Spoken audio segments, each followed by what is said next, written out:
بسم اللہ الرحمن الرحیم۔ مبادی الاصول التقسیم الرابع ہے باعتبار الدلالتی، سبق نمبر 14 میں خوش آمدید۔ آج کے سبق کے اندر ہم دلالت النص اور اقتضاء النص کی تعریف اور اس کا حکم پڑھیں گے۔ عبارت دیکھ لیں، دلالت النص ما ثبت بعلت النص لغتا لا اجتہادا كقوله تعالی فلا تقل لهما اف علم منه حرمة الضرب والشتم حکمه وجوب ما ثبت بها قطعا وتفيد عموم الحكم لعموم علته۔ اقتضاء النص ما لا يمكن العمل بالنص الا بشرط تقدمه عليه كقوله انت طالق يقتضي ثبوت الطلاق وكقوله عليه السلام رفع عن امتي الخطأ والنسيان اي حكمه يثبت المقتضى بالضرورة فيتقدر بقدرها فلا يصح نية الثلاث في انت طالق۔ ترجمہ دیکھ لیں، دلالت النص وہ ہے جو نص کی علت سے ثابت ہو لغوی طریقے سے نہ کہ اجتہادی طور پر، جیسے کہ اللہ تعالیٰ کا فرمان ہے فلا تقل لهما اف، اس سے مارنے اور گالی دینے کی حرمت معلوم ہو رہی ہے۔ اس کا حکم یہ ہے کہ واجب ہونا ہے اس کا جو ثابت ہو رہا ہے دلالت النص سے قطعی طریقے پر، اور یہ حکم کے عموم کا فائدہ دیتا ہے کیونکہ علت کا عموم ہے۔ اقتضاء النص وہ ہے کہ نص پر عمل کرنا ممکن نہ ہو مگر اقتضاء النص کو نص پر مقدم کرنے کی شرط کے ساتھ، جیسا کہ کہنے والے کا کہنا ہے انت طالق، یہ تقاضا کرتا ہے طلاق کے ثبوت کا، اور آپ صلی اللہ علیہ وسلم کا فرمان ہے رفع عن امتی الخطأ والنسیان، یعنی ان دونوں کا حکم۔ اقتضاء النص کا حکم یہ ہے کہ مقتضا ثابت ہوتا ہے ضرورت کی وجہ سے، لہذا یہ مقدر ہوگا بقدر ضرورت، لہذا صحیح نہیں ہے تین کی نیت کرنا انتی طالق میں۔ عبارت ہو چکی ہے، ترجمہ ہو چکا ہے، اب چلتے ہیں اس کی تشریح کی طرف۔ لفظ اپنے حکم پر دلالت کرتا ہے، اس اعتبار سے لفظ کی چار قسمیں ہیں۔ دو قسمیں ہم نے گزشتہ سبق میں پڑھ لی ہیں، جو باقی دو قسمیں ہیں وہ ہم انشاءاللہ آج کے سبق میں پڑھیں گے، جن میں سے ایک قسم ہے دلالت النص، دوسری قسم ہے اقتضاء النص۔ سب سے پہلے بات کر لیتے ہیں دلالت النص کی۔ دلالت النص یہ وہ بات ہوتی ہے جو عبارت میں مذکور حکم کی علت سے سمجھی جاتی ہے، اور یہ والی جو بات آپ سمجھ رہے ہیں یہ اجتہاد اور استنباط کے اعتبار سے آپ نہیں سمجھتے ہیں، بلکہ لغت اور زبان کے اعتبار سے یہ والی بات سمجھ میں آ رہی ہوتی ہے۔ اب اس کی مثال یہ ہے جیسے اللہ تعالیٰ قرآن مجید میں فرماتا ہے فلا تقل لهما اف، تم والدین کو اف بھی نہ کہو۔ تو جب والدین کو اف کہنے سے منع کیا جا رہا ہے تو والدین کو گالی دینا یا والدین کو مارنا یہ تو بطریق اولا حرام ہوگا، تو گالی دینا اور مارنا اس کی جو حرمت ہے یہ اسی آیت سے بطور دلالت النص کے ثابت ہو رہی ہے، کیونکہ دیکھیں جو اللہ تعالیٰ نے اف کہنے سے منع کیا ہے تو اس ممانعت کی علت تکلیف پہنچانا ہے،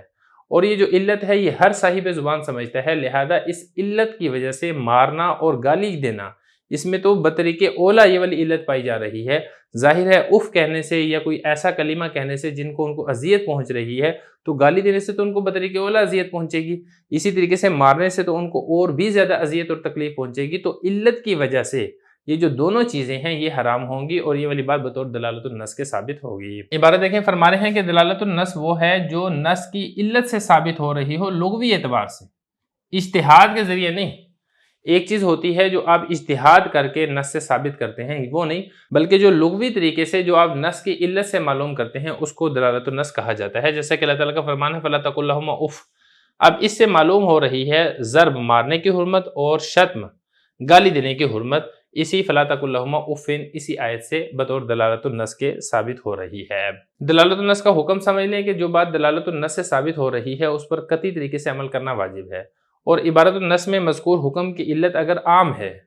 تو پھر دلالت النص سے ثابت ہونے والا حکم یہ بھی عام ہوگا، یعنی اگر علت کے اندر عموم ہے تو پھر حکم کے اندر بھی عموم ہوگا۔ تو یہ بتا رہے ہیں کہ اس کا حکم یہ ہے کہ واجب ہونا ہے اس بات کا، میم الف ما یہ ما موصول ہے، جو ثابت ہو رہی ہو بہا اس دلالت النص سے قطعاً قطعی اور یقینی طریقے سے، وتفید، اور یہ جو دلالت النص ہے فائدہ دیتی ہے عموم حکم کا، یعنی حکم کے عام ہونے کا فائدہ دیتی ہے، کب؟ لعموم علتہ، علت کے عموم کے وقت، یعنی اگر علت کے اندر عموم ہے تو پھر علت کے عموم سے حکم کا عموم بھی اس سے سمجھ میں آئے گا۔ اب عموم علت سے عموم حکم، اس کی میں تھوڑی سی مزید وضاحت کر دیتا ہوں۔ دیکھیں جو آپ نے اوپر حکم پڑھا تھا فلا تقل لهما اف، اب یہ جو مذکورہ حکم کی جو علت تھی وہ یہ تھی کہ والدین سے تکلیف کو دور کرنا ہے۔ اب یہ والی جو علت ہے یہ والی علت عام ہے، لہذا جہاں کہیں یہ والی علت پائی جائے گی وہ والا کام حرام ہوگا۔ مثال کے طور پہ والدین کی پٹائی کرنا ہے، والدین کو گالی دینا ہے، یا اسی طریقے سے والدین سے خدمت لینا ہے، یا والدین کو کسی جگہ پر قید کروا دینا ہے، یا والدین کو قصاص کے اندر قتل کرنا ہے، تو جہاں جہاں پر علت کے اندر عموم پایا جائے گا وہاں وہاں پر حکم کے اندر بھی عموم پایا جائے گا،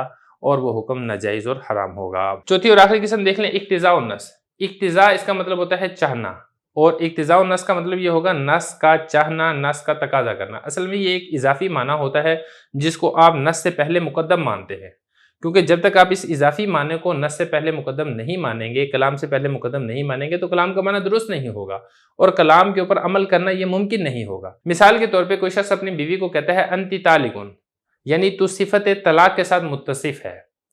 تو یہ صفت طلاق کے ساتھ متصف تو تبھی ہوگا نا جب اس سے پہلے آپ طلاق کے ثبوت کو مانیں گے، کیونکہ اگر آپ اس سے پہلے طلاق کے ثبوت کو نہیں مانتے ہیں تو وہ عورت صفت طلاق کے ساتھ متصف بھی نہیں ہو سکتی ہے اور اس عورت کو طلاق بھی واقع نہیں ہوگی۔ تو عورت کو طلاق واقع کرنے کے لیے، کلام کے معنی کو جائز اور درست کرنے کے لیے، کلام کے معنی کے اوپر عمل کرنے کے لیے ایک اضافی بات کو آپ کو مقدم ماننا پڑے گا کلام سے۔ اب یہ جو اضافی معنی ہے اس معنی کو کہا جاتا ہے اقتضاء النص، یعنی یہ اضافی بات اور اضافی معنی وہ ہے جس کا نص تقاضا کرتی ہے۔ تو یہ فرما رہے ہیں اقتضاء النص، یہ وہ معنی ہوتا ہے لا یمکن العمل بالنص،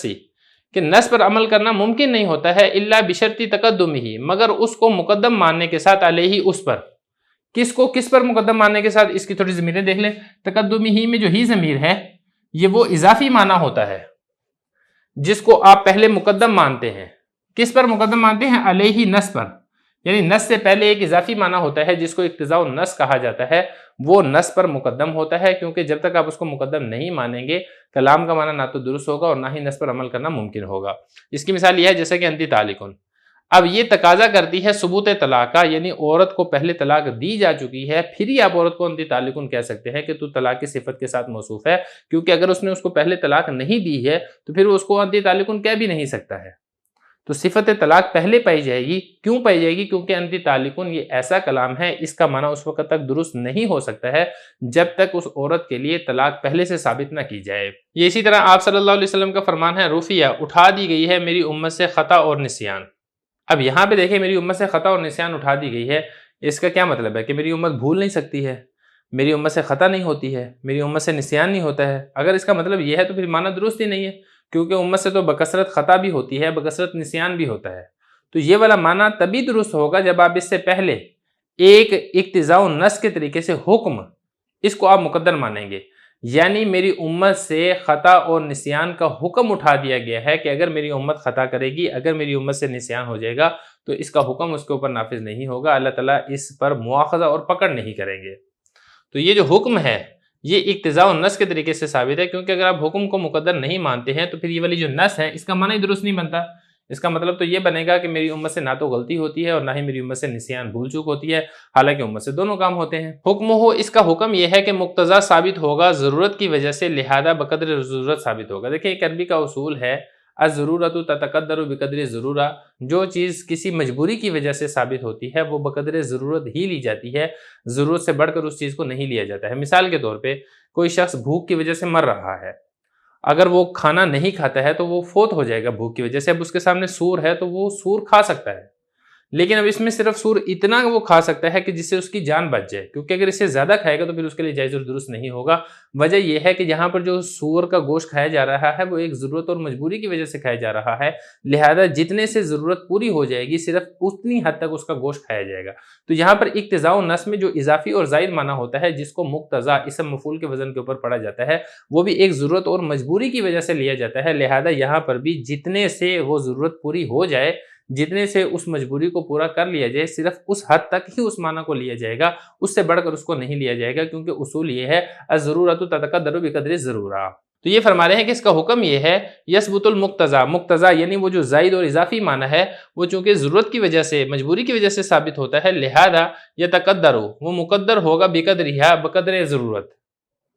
جتنی کی مجبوری ہے صرف اس حد تک ہی اس زائد معنی کو لیا جائے گا، اس سے بڑھ کر اس کو نہیں لیا جائے گا۔ لہذا اگر کسی شخص نے اپنی بیوی کو کہہ دیا انتی طالقن، تو طلاق والی ہے، تو ظاہر ہے میں نے آپ کو بتا چکا ہوں کہ انتی طالقن والا معنی تبھی درست ہوگا جب آپ عورت کے لیے طلاق کو پہلے مقدر مانیں گے۔ اب یہ والی جو ضرورت ہے وہ ایک طلاق سے پوری ہو جاتی ہے، لہذا انتی طالقن سے ایک طلاق کی واقعہ ہوگی، اگرچہ وہ 3 کی نیت کر لے، کیونکہ جو 3 کی نیت ہے یہ بقدر ضرورت سے بڑھ کر ہے، اور یہ والا آپ اصول پڑھ چکے ہیں کہ اقتضاء النص میں جو مقتضا ثابت ہوتا ہے وہ بقدر ضرورت، بقدر مجبوری ثابت ہوتا ہے، اور مجبوری اور ضرورت یہاں پر ایک طلاق کو مقدر ماننے سے پوری ہو جاتی ہے، لہذا 3 کی نیت یہ معتبر نہیں ہے۔ اگر کوئی 3 کی نیت کرے گا بھی تو 3 طلاقیں نہیں واقع ہوں گی، ایک طلاق ہی واقع ہوگی۔ تو یہ فرما رہے ہیں لا یصح، صحیح نہیں ہے 3 کی نیت کرنا انتی طالقن والے جملہ میں۔ دیکھیں میں نے آپ کو شروع میں یہ بتایا تھا کہ کتاب اللہ میں اور سنت رسول صلی اللہ علیہ وسلم میں اصول فقہ کے ماہرین نے 4 تقسیمات سے کل 20 قسمیں ذکر کی ہیں۔ یہ 4 تقسیمات اور 20 قسمیں یہاں تک مکمل ہو چکی ہیں۔ اب اس کے بعد انشاءاللہ اگلے باب کو شروع کریں گے۔